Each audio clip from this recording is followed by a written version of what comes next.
So why?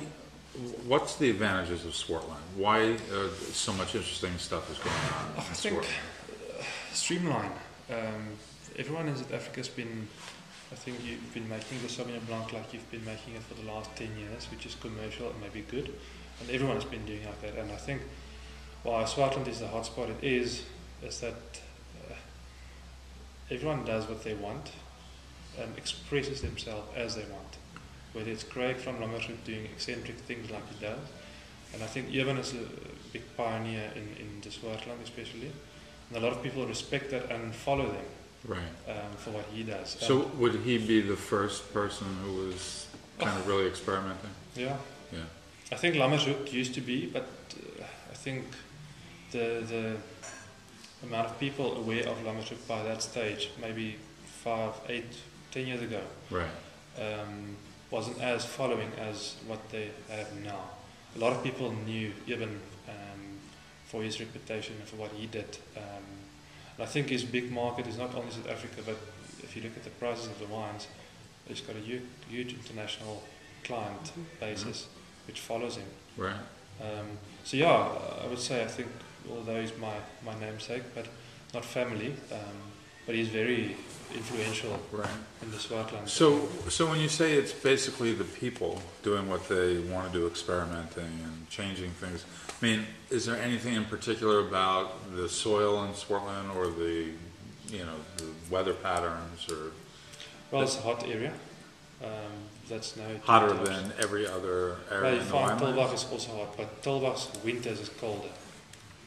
And then Tulbagh's soil types, you can get some similarities between Tulbagh, the mountains, and Riebeek Mountain, shale-derived or shale-based soils. Okay. And in the middle of Tulbagh is much more clay-driven, and then what we said, you've got shale going onto sand, so which makes farming more difficult because you've got more weeds coming up because it's more soily sands. So there's a lot of, I think, the granite-based soils, the shale-derived soils in the Swartland is unique.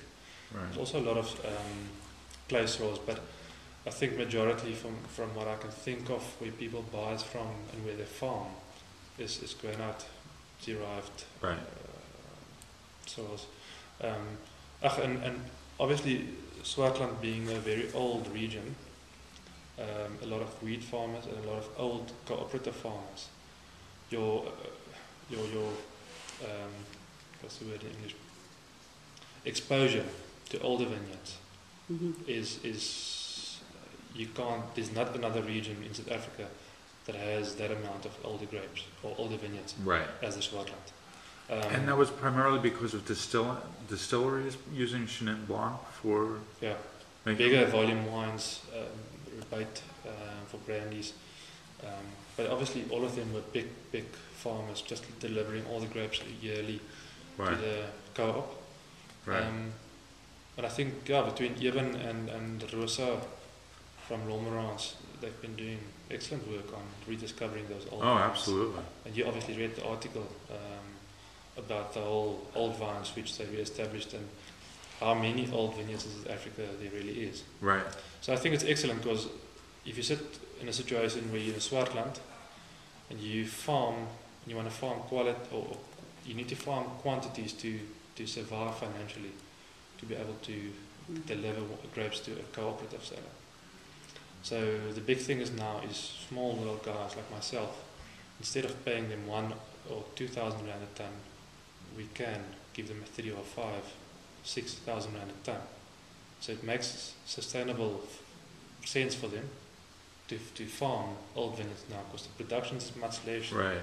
And when they take that fruit to a cooperative, they're not going to get much more than